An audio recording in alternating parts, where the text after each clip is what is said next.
Yo, what is up guys? In this video, I'm going to be taking you through a brand new solo cash cup strategy from a player who recently placed top 600 on EU in order to show you guys how you can qualify through to the cash cup finals.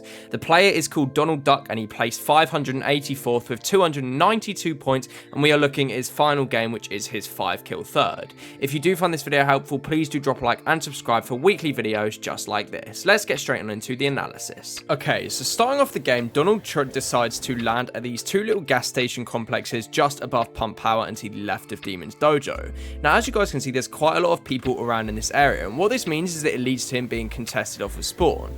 Now, as he's gliding in, he can see there's a gun there, a gun to his right, and he can see that the Gotti player on his left is easily going to get that gun. So he lands, and immediately Joma looks to jump on him because he doesn't know if he has a weapon, but Donald, with good aim, just beams him and gets an easy thrill core off spawn. Now, there's nothing too much we can analyze off that. He instantly gets the minis and goes inside, but it's the loot that he gets from this building which is very interesting. Now, the benefit of this little gas station complex is it has not one, but two different rare chests. He blocks off any angles, and from this you're likely to get a boon, and then you're also likely to get a purple legendary gun, obviously because it's legendary chest. He also gets the deal bits, which then he can use later at the black market, and I'll show you guys that. But if we look at his loot off spawn, it's been 1 minute 46, and admittedly he doesn't have a good shotgun, but he already has full shield, and look at the loot which he has already got.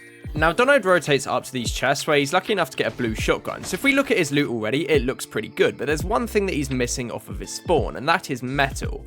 If we have a look, he only has 80 metal. And what annoys me about his decision right here is that he rotates out of this little complex here, sorry, where the deal bits are, and he fails to go over to the gas station over here, which was completely unlooted. And all of these little things on top are metal, and each of them gives you 20 or 30 metal. And this will prove later in the game that it's pretty hard for him to get metal. So if he would have just got it here, he would have been chilling. So after getting the deal bits off spawn, he of course rotates to the black market, which is here in Magic Mosses, to try and spend them as his deal bits. But as you can see, he's contested by Skyfox. Now, I like this interaction right here because he's not too aggressive. He gets his opening damage and then immediately looks to claim the territory by the black market and avoid getting into a full-on fight for the black market, because now he has control of it and he can go ahead and claim all this space right here and then go and get the loot.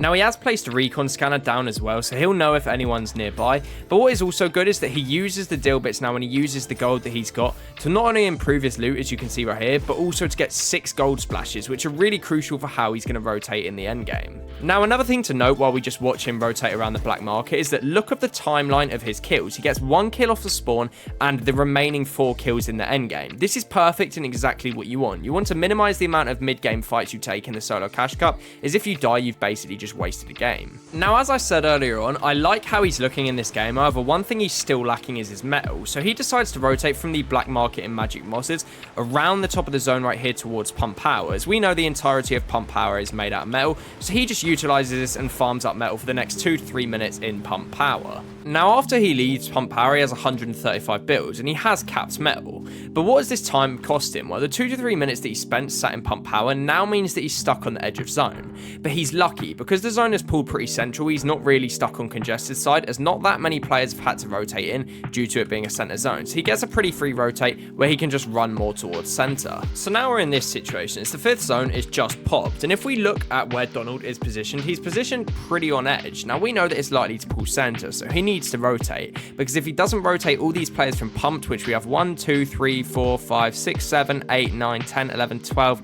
13, 14 players really all in this scenario that could rotate straight in towards his position right here. So he needs to move. Well, the second the zone spawns in and he realizes that he has to move, he immediately pulls out the bat and looks to make a white line for the center of map. Now, we know that POI clustering is quite a thing, and we know that there are likely to be players in POIs, especially in endgame, but brutal boxcars is pretty empty, and by this he's managed to get ahead of everyone, so all these players that rotate in are no longer going to be a threat to him, because he's got in front of them and he's able to rotate and box up in Pumped Power. A really smart rotate, this one. However, despite that really good rotate, RNG goes against him and the zone actually pulls back to where he previously was. So now, being stuck in brutal boxcars, he's going to end up on congested side of zone, because all these players on this half of the zone are going to have to rotate right in towards the zone right here. So what does he do? Well, he grabs his mythic AR and he pulls out the bat and he just makes a beeline to get as deep in zone as he can, because you don't want to sit right on the edge. If he was to stop right here and sit right on the edge, he'd end up in this cluster of players where Kai and Solo and Azarix are, and that ends up getting a little bit messy. So he goes a little bit further in, right next to a rock that he can refarm, so he gets back up to cap brick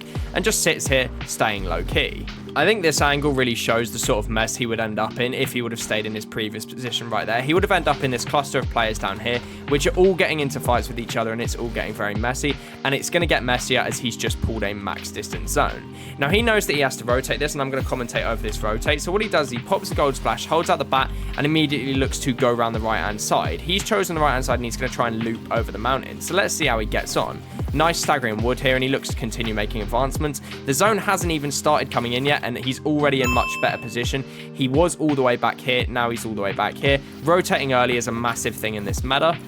He pulls out the bat and gets as far as he can. And look at how free this rotate is, right? He just pulled a max distance zone from back here.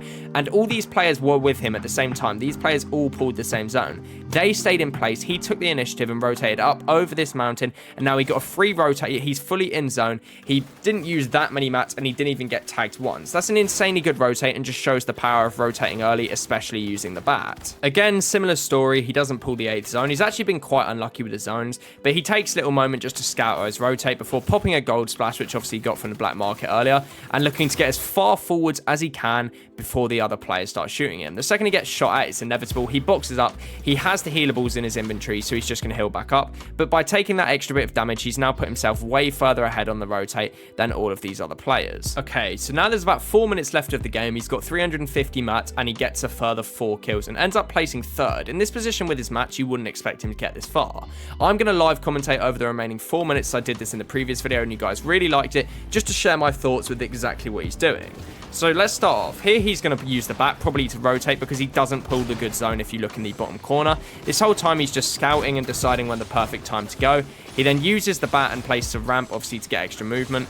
Doesn't look to shoot anyone on this rotate, even though there's an easy player there which he could have shot at. Notice how he doesn't stop because he focuses on the rotate. Very, very smart. Gets front-sided zone and boxed up in metal. But when he gets front-sided zone here, he's now pretty weak. Not weak, sorry. He's now pretty low on mats. So he knows that he needs to try and get a refresh, and that's why we're seeing him play quite aggressively.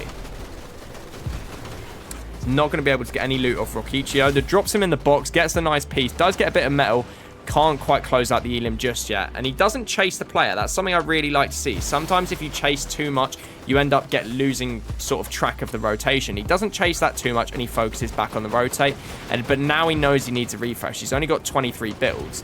You don't want to let yourself literally get to 0 mats before you pick up that refresh, so he needs to get this refresh sooner rather than later. I like that he's not positioning himself on the very lowest layers, and he's still keeping a few layers up. That's always good to avoid people that are just going to jump in your box. Looks like he's going to tank a bit of storm here with the gold splash and then look to make another rotate. He knows he needs to make a play for a refresh soon. Only got 200 mats.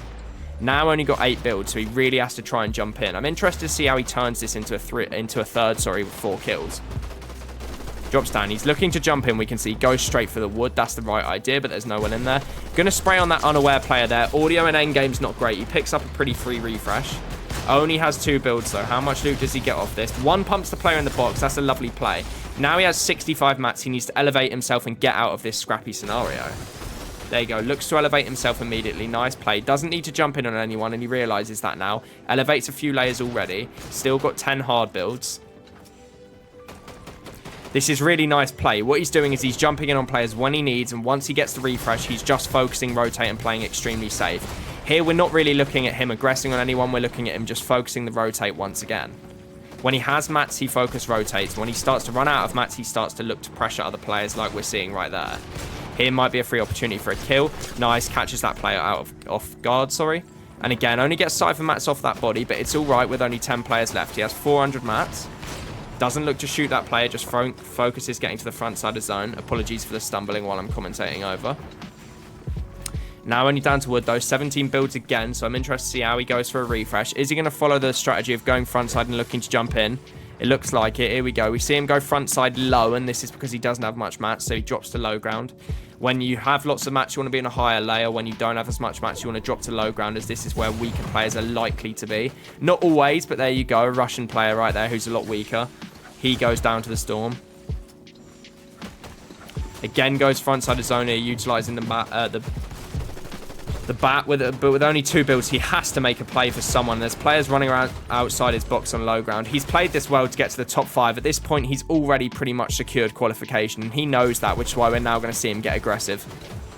Looking to jump in. No mats. picks up a nice kill on low ground. And again, this is exactly why you drop to low ground, because that player was one pumpable and you can easily pick up refreshes.